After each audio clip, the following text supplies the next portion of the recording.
Hey everyone, and welcome to my channel. My name is Simone, and today we are going to be sewing.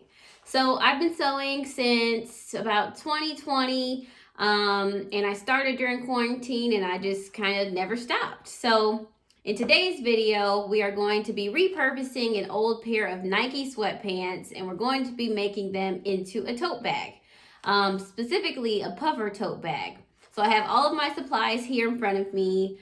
And let's just get into the project. Before we do that, make sure you like and subscribe to the video so I can know that you guys like this kind of video and I can definitely make more.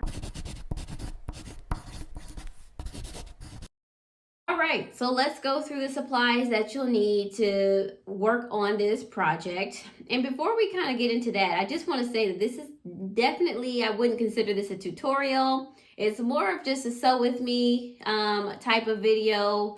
So if you're looking for a tutorial, this might not be it. But there's plenty of tote tutorials on YouTube that can really teach you how to make a standard tote bag. So definitely check those out. So back to the supplies. The first and probably most obvious tool that you're going to need is a sewing machine. So I have a standard Brother basic sewing machine. I'll put the model number down below so that you guys can check it out if you want to. But there's nothing special about this machine. It's the one I started with and it's still kicking. So I'm going to keep on using this one. So you need a sewing machine. You're going to need a pair of fabric scissors. And I say fabric scissors because don't use the kitchen scissors when you are cutting through your fabric.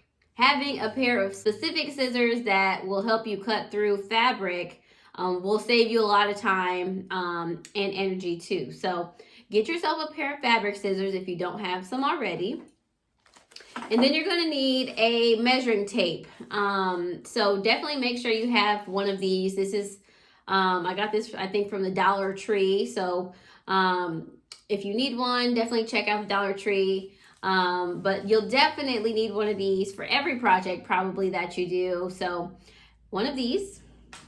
You're going to need a spool of thread with matching bobbin that matches closest to the fabric that you are sewing. So this is one that I have in my kit that we're going to be using today. So a thread that matches your fabric. I always need a seam ripper. I am not a professional sewist by any means, so I need one of these for every single project that I do. I'm that girl that has to seam rip every single project at least once. Halfway through sometimes, have to start over. I'm still learning, but you'll definitely need this and it'll definitely save you some time if you do mess up. So you're gonna need a seam ripper. And then also some chalk. So for this project, I'm going to be repurposing the sweats, as I already said. So I'm going to mark out what I'm going to cut before I cut it so I know what I'm doing before I mess anything up. So some chalk, and you can get this at Joann or Michael's, any kind of craft store is where you can find this chalk for your projects. I have my handy dandy pin cushion. Pinning is life. This is just kind of a standard thing that everyone uses for their projects if they sew. So you're definitely going to need one of these. And then I also have this thing. I don't know what this is called. A ruler, I guess. An angled ruler. So this is going to come in handy just to make sure my lines are straight when I'm cutting before I actually cut out everything and it's not even straight. So a ruler if you have one. And then you're also going to need a rotary cutter. And I say also, but I don't even know if I'm going to use this today, but I have it. I always just pull it out when I'm making projects. So this is something you can choose to use in place of scissors. If you have one of these, definitely bring it out. One of the last things that you're going to need is quilt batting. So you're going to need some quilt batting. So as I said before, we're going to make a puffer tote. So to make it that puffy feeling, you're going to need this. So this is going to go in between our panels and we're going to sew it in there so it gives it that fluffy feeling. So you can pick this up at Joann's. That's where I got it from. They always have a coupon, so make sure you use that coupon. The last thing that you're going to need is a pair of sweatpants. So I got this pair of Nike windbreaker sweatpants from the Goodwill, and they cost me $4.99. So when I walked into Goodwill into the clothing section, I immediately saw these, and I knew I wanted to make these into a tote bag. Don't know why, but I just kind of reimagined that when I saw them sitting there. This is kind of what they look like if you were curious. Just kind of a standard pair of windbreaker sweatpants. And you can see here the Nike sign there. That's actually the only Nike sign on the pants. So what we're going to do is going to cut out this Nike sign, and we're going to make it the center face of the tote bag. So those are all the supplies you're going to need if you choose to kind of remake a tote bag out of some old windbreaker sweatpants for yourself. Now that we have that out of the way, let's get into the cutting and prepping before we get to sewing. All right, so I have my pants laid out, and I'm going to be making the first two panels from the top part of the pants by the waistband, so like on the butt cheek area. So I actually did a trial tote, and I like this size, so I made myself a very rinky-dink pattern. This is 10.5 by 12. So this is what I'm going to use to trace out my tote onto the pair of pants. So I'm going to use my chalk and just trace around this, and then I'm going to cut it out. Okay, so I've traced it out. Now just going to cut it out. This is the part that always just tenses me up, because that first cut is essential. If you know, you know, and it's just like you can't go back after you cut it. But this is fun. This is all for fun. So we're just gonna cut it, and if something goes wrong, we'll just try to fix it as we go. So I have my fabric scissors, and I'm gonna make the first cut. Gosh, we're doing it. Too late to turn back now. So right now, this is not gonna be super straight. I just cut it out, but I'll use my ruler after I have this cut out to make it a little bit more straight.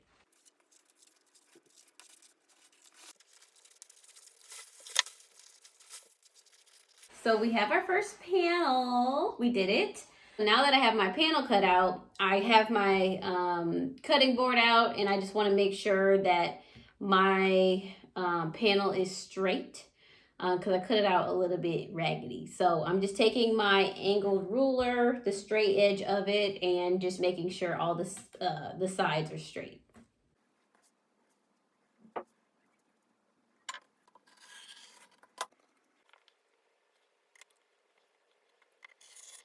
All right, so now that we have our sides all straight, we are going to place this back on our pants, and we are going to cut 3 of the exact same squares out.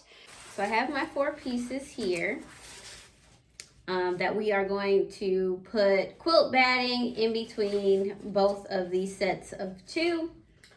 So before I do that, I'm also going to cut out the Nike sign. I don't even know if you can see that.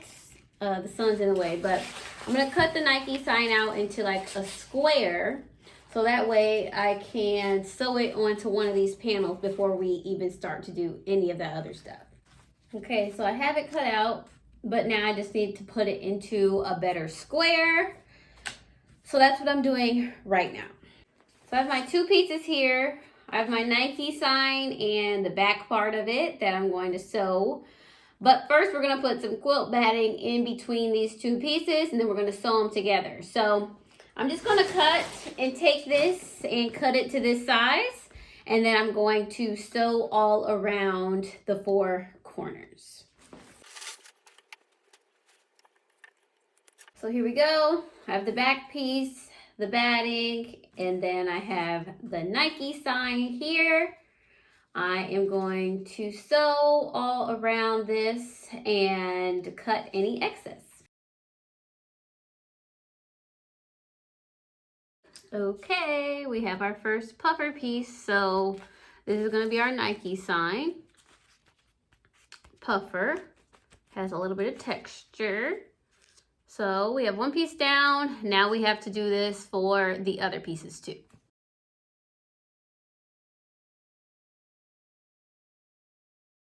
So before I put the batting on the other two sides of the tote, I want to make sure my Nike sign is on one of the panels. So I'm going to pin this to the middle of this panel, and then I'm going to sew the Nike sign on there. So now that we've stitched the Nike sign to one of the panels, now we are just going to take our quilt batting and smash it between two panels. So I'm just going to do a straight stitch down across all four sides. First panel done. I left the top open because I want to sew the straps into the inside portion here. So I'm going to leave that open until I have the straps done. For now, I'm going to cut the excess off around the edges, and I'm going to zigzag around these three corners here. So we have one panel done. Now we have our second panel to do, and then we'll make the straps, and then we'll assemble the bag.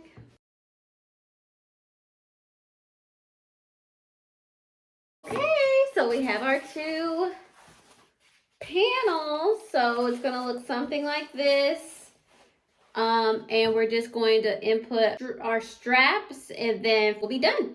Okay, so we finally made it to the straps portion. So I cut rectangles that are about 16.5 by 5.5. I don't want them to be too long since the tote is not that big. I just want kind of some handle straps that I'll attach to the bag. So similar to how we did our stuffing for the panels, we are going to add batting in between each panel of the strap. So this is going to be one strap, and in between these two, I'll have quilt batting, and I'm just going to stitch all around the quilt batting so it doesn't come out.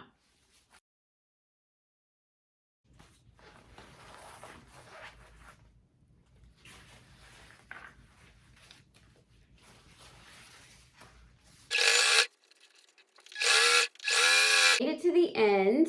I cut out my straps. I put the quilt batting in between, and then I now have pinned it to my panels. So I have two that are pinned here. I pinned them 2 inches from the side, and I did a little unique kind of twisty pattern up here. Since it's a puffer, I just wanted to add a little bit of pizzazz to it, so I twisted the top, and now I am just going to stitch straight across on both sides, and then from there I will put them together and stitch all the way across these 3 sides. So first I'm just going to stitch across the top, and then we'll go from there.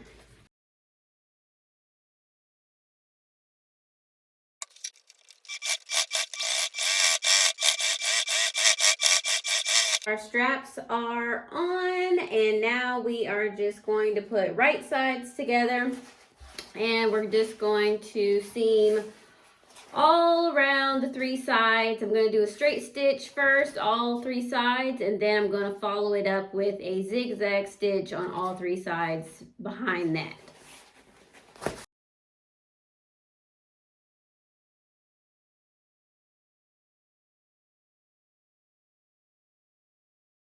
All right, we are finished.